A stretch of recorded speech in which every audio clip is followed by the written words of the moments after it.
कि जब तक पूरे नहीं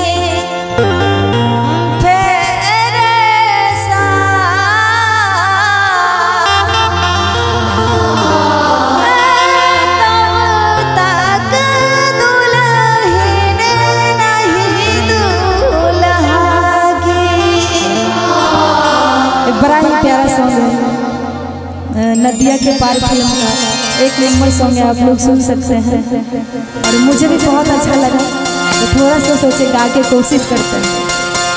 आइए भैया।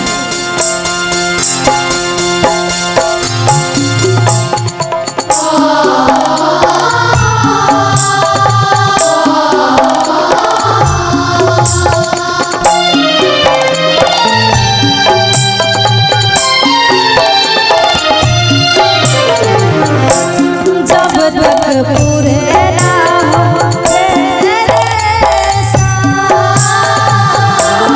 जब तक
पूरे ना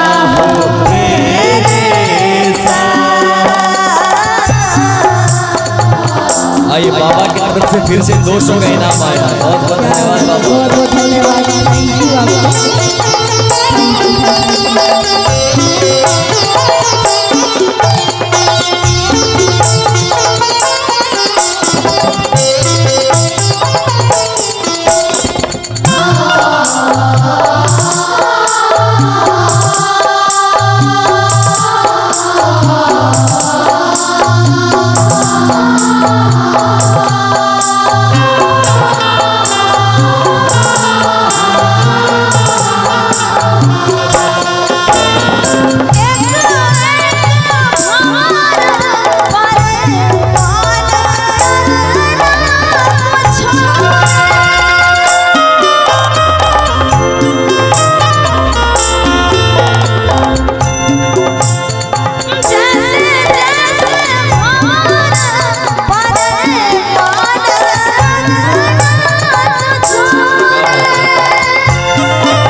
तक पूरे ना हो मेरे साथ, जब तक